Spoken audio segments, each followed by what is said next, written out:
Саламатсыздарбы, урматтуу Наждак медианын көрөрмандары, кутмандуу күнүңүздөр менен бүгүн биз балдарга карата зордук зомбулук жөнүндө сөз кылмакчыбыз. Студиябыздын мейманы Назгүл Турдубекова, Балдардын укугун коргоо лигасынын төрайымы. Саламатсызбы? Кутмандуу күнүңүз менен студиябызга кош келипсиз. Саламатсызбы? Мынакей алгачкы эле сурообуз. Кечээ социалдык түйүндөрдө эркек эркекти зордуктады деген видео тарады. Көп өтпөй эле ал талкууга түшкөндөн кийин Ички иштер министрлиги ал Кыргызстанда болгон эмес деген билдирүү таратышты. Бирок коомчулук ал маалыматты кабыл алгысы келбей турат. Себеп дегенде ал видеодон кыргыз тилинде баарлашуу бар болчу жана ошондой эле атап өткөн өлкөдө 2 жыл мурун андай жаңылыкты массалык маалымат каражаттары жазып чыкпаптыр деген сыяктуу мисалдарды келтирип атышат. Бул боюнча оюңуз кандай? Эми ушу социалдык тармакта болуп аткан, таратылып аткан видео бул абдан өспүрүм балага карата абдан жаман көрүнүш окуя болду деп айтсак болот. Эми бизде бир нече көйгөйдү атактап кетсек болот. Биринчиден, ушундай маалымат Кыргызстанда болду же болгон жок деп ушу тез арада бизде ушу Ички иштер министрлиги аныктап бериш керек да. Эми биз күтүүдөбүз. Эми биринчиден Кыргызстанда болгон жок деп бизге мындай жакшы маалымат берип атат, бирок ошол эле учурда Кыргызстанда мындай иштер мындай так эле жок деп айтсак болбойт. Бул көйгөй негизи мындай педофилия, жыныстык зорлук зомбулоо деген балдарга карата бул мындай болуп аткан иш. Бул ал Генералдык прокуратура тарабынан мындай билдирүүсү менен эле жыл сайын бир нече бала ар кандай кыз балдарга, эркек балдарга карата деген ар кандай жыныстык ушундай зорлук зомбулоо болуп атканын мындай статистика аркылуу билдиришет да.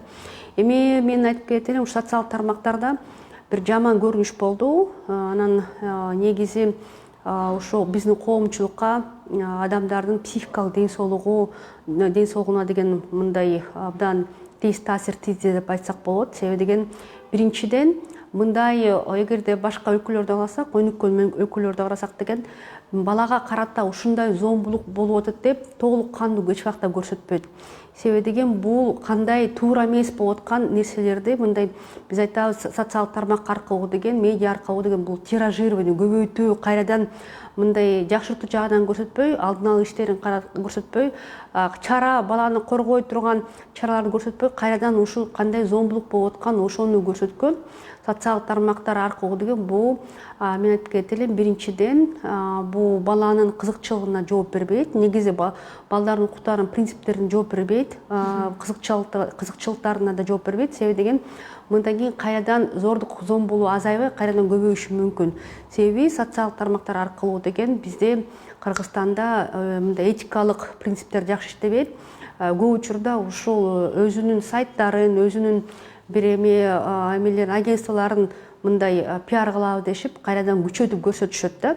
Мындай түшүнүк болуш керек. Бул биринчиден этикага жатпайт. Мындай насилие болуп аткан, зордук болуп аткан сценаларды көрсөткөн болбойт да. Бул дүйнө жүзүндө ялган болгон эл аралык принциптер, этикалык принциптер. Экинчиден, эми ушул биздин коомчулукка карата негизи ушундай абдан агрессивдүү зомбулук менен аябай мындай зомбулуктуу ушул маалыматтарды деген көп тарата берсе, кадимкидей коомчулуктун психикалык ден соолугу начарлайт да. Мисалы үчүн көчө күнү бизге биздин уюмга 15 киши жардамга кайрылды. Ушул видеону көргөндөн кийин кадимкидей уктабай калдык, жүрөгүбүз ооруп кала баштады деп. Себеби деген кадимкидей мындай видео көрбөгөндө өзүбүз күбө болгондой ошондой сездик. Бул түзмө-түз ушу элдердин психикалык ден соолугуна мындай начарлатуу жакка алып барат да. Анан бизде негизи Кыргызстанда айтып калсак болот, СНГ деңгээлинде бизде психикалык ден соолук жактан биз абдан начар, ден соолук начар деп айтсак болот. Себеби деген өкмөт тараптан деген жакшы каржылоо маселеси болбойт да. Мындай жакшы каржылабайт биз ушул тарапты. Ошо психикалык ден соолукту коргош үчүн көп тараптуу бир чаралар болуш керек. Кыргызстанда болсо мындай кош көңүлдүк кылышып көп, мисалы үчүн бизде ошол эле өспүрүм психиатрлар жок. Кыргызстанда бир нече эле психиатр бар. Мунун деген мындай ондогон 20дай 20-30 специалисттер бар эле, адистер бар эле. Бүгүнкү күнү 5-6 эле специалист калды да. Бүгүнкү күнү бул абдан жаман көрүнүш. Анан ушундай темп менен бара берсек, бар жоктун баарын ушу интернет аркылуу жайылта берсек деген өзгөчө ушундай зомбулуктуу болгон мындай маалыматтарды бул мындай жакшыртуу жагын өтпөйт да. Эми негизи мен айтып кетти элем, чыныгы ушу Кыргызстанда болгон жокпу? Бул ички иштер министрлиги билдирет болуш керек. Бизге ал күтүүдөбүз, кандай маалымат берет, аракет кылып атабыз дейт. Бирок ошол эле учурда бул маселе жок деп айтсак болбойт. Чыныгы кароосуз калган жетим балдар, кароосуз калган ата-энеси тарабынан мындай кош көңүлдүк болгон, мындай аракечи ата-энелер балдарына көп карабайт да. Ден соолугу начарладыбы, начарлаган жокпу, үйдө түнөбөйбү деп ошондой ата-энелер бар. Балдарын мындай жакшы карабаса, алар ар кандай балдарга карата ар кандай мындай алардын укугун тебелөө бир кандайдыр бир аракеттер болушу мүмкүн да. Анан ушундай зомбулуктар кайсы жерде болот? Жабык түрдө иштеген мекемелерде болот да, болушу мүмкүн.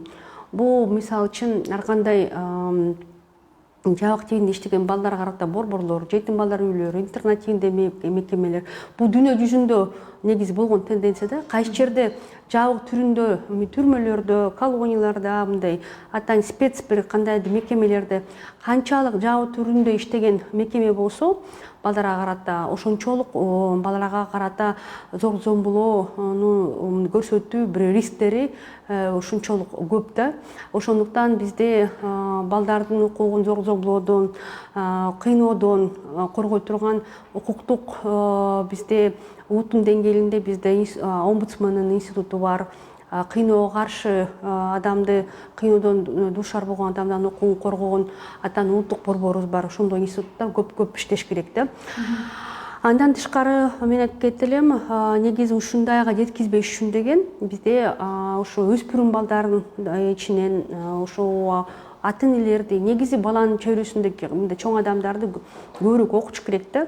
Зомбулоого негизи зордук зомбулоонун түрлөрүн үйрөтүш керек. Анан эгерде ошонун кесепетин үйрөтүш керек, себеби деген билдириш керек да. Эгерде бала кандайдыр бир зомбулоого учураса, балага карата мындай абдан оорчундуу, мындай абдан таасир болот. Себеби деген баланын психикалык жана физикалык ден соолугу ушунчалык морт болот. Эгерде алар деген кандайдыр бир зомбулоого учураса, көпкө эстеп туруп алышат. Анан деген коркок болот, сабакты жаман окуп баштасат, аппетити жок болуп тамак ичпей калат, анан бою да өспөй калат да. Анан кадимкидей ал окууга да көңүлү болбойт. Анан ушундай шартта чоңойгон баланы мындай бактылуу балалыкта чоңойот деп айтсак болобу? Жок. Анан ушундай шартта чоңойгон балдар деген, ушундай чөйрөдө чоңойгон балдар, кыз бала болобу, эркек бала болобу, негизи ушул өспүрүмдөр деген кичинекей балдар, наристе балдар чоңойгондо алардын мындай психикалык ден соолугу начар болот. Анан инвалид болгон мындай майыптыгы бар адам болуп калышы мүмкүн. Себеби деген алар ар дайым зомбулоого учурап атса, алар мындай психикалык ден соолук мындай туруктуу болбой, кийин дагы жакшы окуя алышпай, анан кадимкидей ал деген инвалид болуп калышы мүмкүн да. Ошондуктан биз деген колдон келишинче балдарга карата толук кандуу коопсуздук чөйрөнү түзүп бериш керекпиз. Мынакей ушундай эле көйгөйлөр жыл сайын эле көтөрүлүп келет. Кыргызстанда мынакей бул балдарга карата зордук зомбулуктар жыл сайын өсүп атат деп статистика боюнча салыштырып келишет. Анан айтсаңыз, мынакей жыйынтыгы кандай болуп атат? Кандай аракеттер көрүлүп атат? Эми Кыргызстан боюнча мен айтып кетет элем, 2020-жылы пандемиянын убагында чыныгы балдарга карата зордук зомбулоо көбөйдү. Бирок андан сыртта башка бир чөйрөлөрдү карасак, убакыттарды карасак, учурларды карасак, Кыргызстанда балдарга карата, жалпы балдарга карата деген кадимкидей зордук зомбулоо азайып аткан. Мисалы үчүн ошол эле былтыркы жыл менен быйылкы жылды карасак, мындай карантинде болбогон учурларды карасак, негизи мурунку жылдарга караганда жалпы ар кайсы балдарга карата көрсөтүлүп аткан ар кайсы зордук зомбулоонун түрлөрү азайган. Бул жакшы билдирүү деп айтсак болот. Себеби деген коомчул көп иштеп атат. Чыныгы деген жерлеринде мындай бул маселеге көп көңүл бурулуп азайып атат. Бирок ошол эле учурда жыныстык зордук зомбулоо 50%-га көбөйдү да. Бул эмненин билдирүүсү? Бул биринчиден жыныстык зорлук зомбулоо мен айткандай ушу жабык тибинде мындай жабык форматта иштеген мекемелерде болот жана үй бүлөнүн чөйрөсүндө болот. Ошондуктан анан бул эмне себептен болот? Себеби балдар мындай өзүнүн укугун билбеген үчүн биринчиден алар денесине кол тийбестик укугу бар экени аны деген жакшы билбеген үчүн анан туруштук бере алышпайт да. Анан ойлойт да ушундай зорлук зомбулоо болуп атса бизде мындай окуялар бар 3-4 жылдан бери ушундай өз атасынан өз мындай тууган тарабынан же болбосо кошуна тарабынан муну педофилия деп коет, мындай зорлук зомбулоого жыныстык зорлук зомбулоого учураган балдар бизге кайрылат. Мындай энеси кайрылат же болбосо туугандары билип калып кайрылат да. Анан биз балдардын өзүлөрүнөн кайрылган учурлар болду эле? Аз болот. Балдар өзүлөрү коркушат кайрылгандан. Анан себеби коркот да, мен кайрылсам мага карата дагы мындай коркунуч болот. Себеби деген чоң адамдар аны коркутат да, бирөөгө айтсаң энеңди өлтүрүп коебуз деп, бир туугандарыңды өлтүрүп коебуз, өзүңдү өлтүрүп коебуз деп кадимкидей коркутушат да. Анан бала чыдап жүрө берет. Башкалар аман калсын деп чыдап жүрө берет. Ошон үчүн деген бала эгер зорлук зомбулоого бир гана жыныстык эмес, башка зорлук зомбулоонун түрлөрүнө учурап атса, анын кадимкидей белгиси болот да.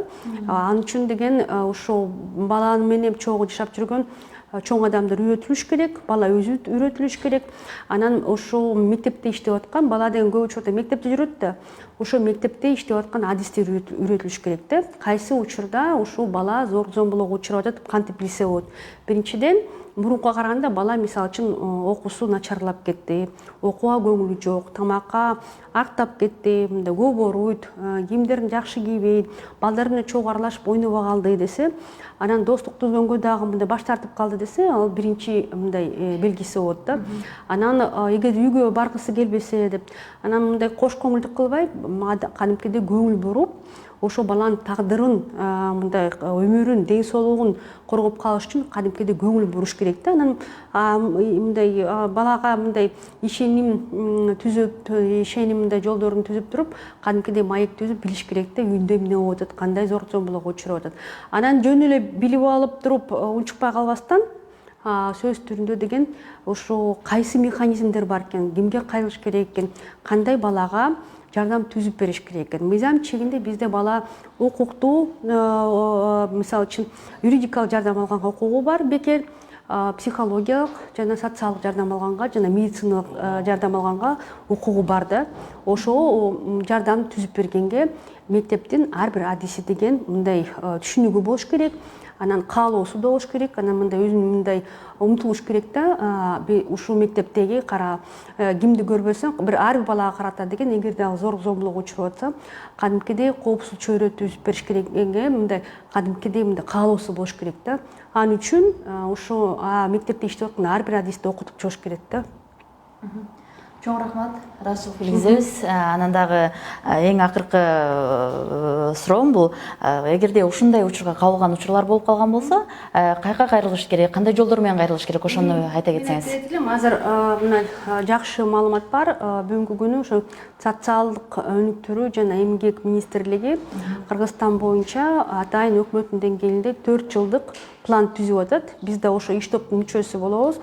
Атайын ушул балдарга карата зорлук зомбулоо болбосун деп кандай алдын алуу иштерин түзүш керек экен. Анан эгерде бала зорлук зомбулоого учурап калса, кандай чара көрүш керек экен, кантип балага мындай коопсуздук үй бүлөнүн чөйрөсүндө, мектептин чөйрөсүндө жана кайсы жерде болбосун, көчөдө болобу, балдарга карата деген коопсуздук чөйрө түзүп бериш керек деп азыр ошол план иштелип жатат.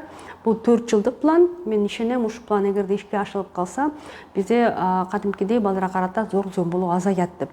Эми эгерде мисалы үчүн бизде коомчулук тараптан кимдир эгерде кайсы бир бала зорлук зомбулоого учурап атат деп маалымат алып калса, сөзсүз 102-ге чалыш керек, 111-ге чалыш керек. 111 деген бул атайын балдарга карата атайын ишеним телефонунун борбору түзүлгөн. 2015-жылы бул дагы борбор түзүлгөндө биздин коомдук фондубуздун сунушу менен түзүлгөн. Биз 4 жыл чуркап жүрүп, ушундай башка өлкөлөрдө ушундай телефон бар экен, ишеним телефон бар экен, үчүн бизде Кыргызстанда жок деп, биз 4 жыл чуркап жүрүп, мындай өкмөткө мындай аргумент терге алып келип атып ошондой эмне кылганбыз да, мындай ошо ишке ашырганга мындай көп мындай салым көрсөткөнбүз да. Анан ал ишеним телефон бүгүнкү күнү иштеп жатат. Жашынакай күндү түндүр жардам көрсөткөнгө даяр. Анан мен ошол жерге кайрыла деп ушундай ата-энелерге, негизи коомчулукка кайрылат элем да. Чоң рахмат, дагы бир ирет ыраазычылык билдиребиз, убактыңызды бөлүп биздин суроолорубузга жооп бергениңиз үчүн. Рахмат. Ардактуу көрөрмандар, маегибизди жыйынтыктайбыз. Сиздер менен мен Аселя Саналиева болдум. Кайрадан көрүшкөнгө чейин аман болуңуздар.